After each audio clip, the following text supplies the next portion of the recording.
د عباس تللی نور چې کوم ملګري د ټول انتظامیې ډېره زیاته مننه کومه. موږ دومره لوی خلک نه یو، موږ له دا عزت راکو، اعزاز راکو، نو ستاسو کور آباد ژوندي اوسئ.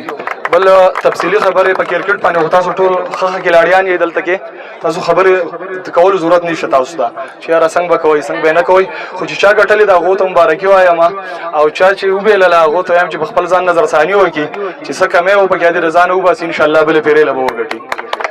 په قامي مسلو باندې او په امن باندې الیاس خان خبرې وکړې، زه به صرف دومره خبره وکړم چې موږ نن د کرکټ له راغلي یو، دا د امن برکت دی.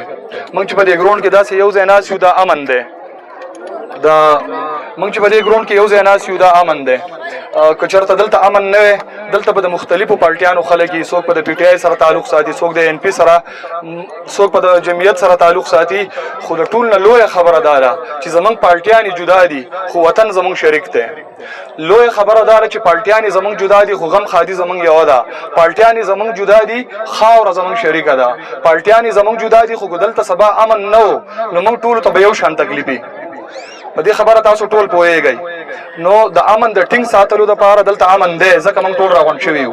د امن د ټینګ ساتلو دپاره به چې کله به تاسو اواز کېږي، د قامي پاڅون د ولسي پاڅون اواز در باندې کېږي، نو که تاسو وایئ چې یاره موږ کرکټ وکړی، موږ فوټبال وکړی، نو د دې دپاره به د خپل قام سره د خپل وطن د دفاع دپاره ودرېږئ. دا لوز به کوئ، تاسو پښتانه یې، ستاسو نیکونه تاریخونه لري، په لوی لوی کتابونه لري، خپل تاریخ په نه هېروئ، خپل اتلان په نه هېروئ. بل خبره دا ده چې همیشه به د پلار نیکه کیسې نه کوو، خپل بم څه تاریخ جوړول غواړي. نو زه تاسو ته یو څو شعرونه وایم، خبرې تفصیلي چې دي هغه الیاس خان کلي دي. زه به تاسو یو څو شعرونه وایم چې د امن ټینګ ساتلو له تر جنګه به ودرېږو. ودرېږئ به که نه؟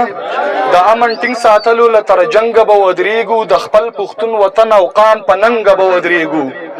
رنگونه موجوده دي نو وطن خو مشرک دی، دا ښکلي به ودرېږو، دا بدرنګه به ودرېږو.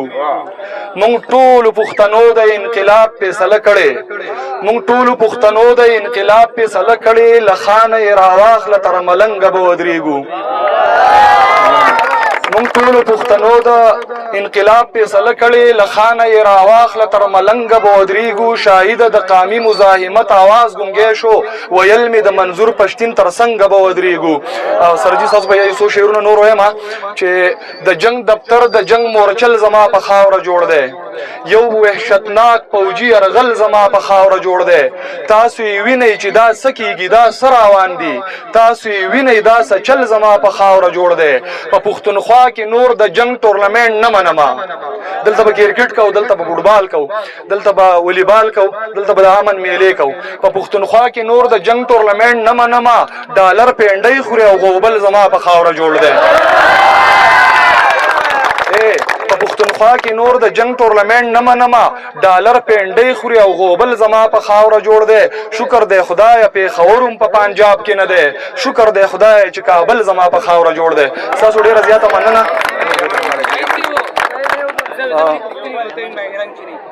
بیا به کې زمونږ د مینو زړونه ړنګ جینۍ، وړې په سپینه غاړه تور دانه وانه لونګ جینۍ. بیا دې په ورغوي کې ګل جوړ دی د اترنګ جینۍ، بیا دې زی د سترګو نه په ساسکو بنګ جینۍ. کړو به په شریکه د تورمخو سره جنګ جینۍ، زه به دې پښتین یم او ته مې ماهې رنګ جینۍ. کړو به په شریکه د تورمخو سره جنګ جینۍ، زه به دې پښتین یم او ته مې ماهې رنګ جینۍ. بیا چې انقلاب کې را سره وي څنګ په څنګ جینۍ، غواړم شاهده د پښتو د پته او ننګ جینۍ. ډېره زیاته مننه. ماښام دی.